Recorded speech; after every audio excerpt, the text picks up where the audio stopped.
So the Blue House project has been about a 7-year process, and it started with a blue house. So not super original on the name.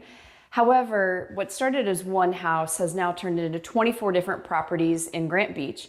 And the focus of it is to match houses that we have restored with individuals that have done the work to become primary homeowners. Can we change 10 houses within 10 blocks? Because then once that house changes, the one next to it changes. Other individuals then recognize that that street or that block is changing and they're interested in investing. So the normal house that we buy has typically been from an absentee landlord. It had tenants that didn't take care of the property, and it had a homeowner landlord that didn't take care of the property.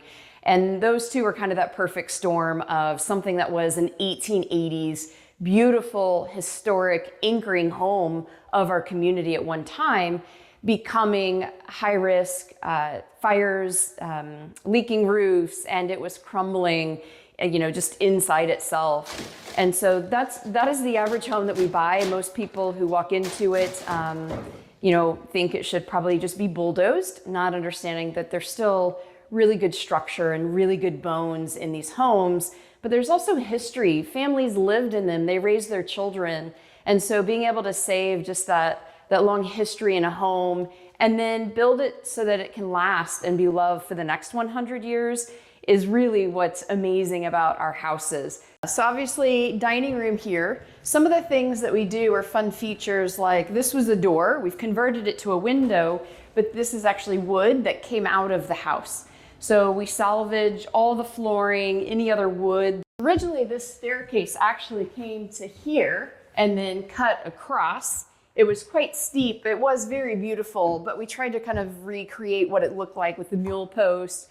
But this, by opening it up, allowed us to have this very dramatic entrance into the home as well. So this flows then into the main bedroom. Again, we wanted to leave the bricks exposed, and we didn't have room for a closet.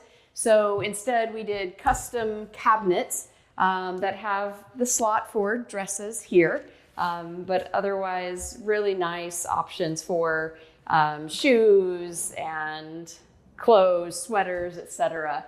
So we were excited to work with the local builder in order to create these. This idea that I didn't even put pen to paper, it just began to organically happen. And we had some amazing people in our community. Tom Carlson was our first partnership that made this happen. Since then, we've had the O'Reillys, the Rydels, and many other families that have come and made donations in order to allow us to do this. So yeah, it is an amazing business proposal, especially in the nonprofit, the altruistic method that we're doing it. There isn't someone who's getting a 30% cut off the top that immediately makes the housing price unaffordable. The other day I was telling someone that we had gifted a family equity, and they were really confused. Like, why didn't your company keep that money? And it was really about having that conversation about, we're fine, we are breaking even, and we are making a little bit off our houses to make sure it continues to move forward. But we're making sure that the families that move into it are gonna have equity. And that's changing not only that generation, but the future generations, as we also partner and pair with them what equity means, how you nurture equity, and how that can change the direction of a family.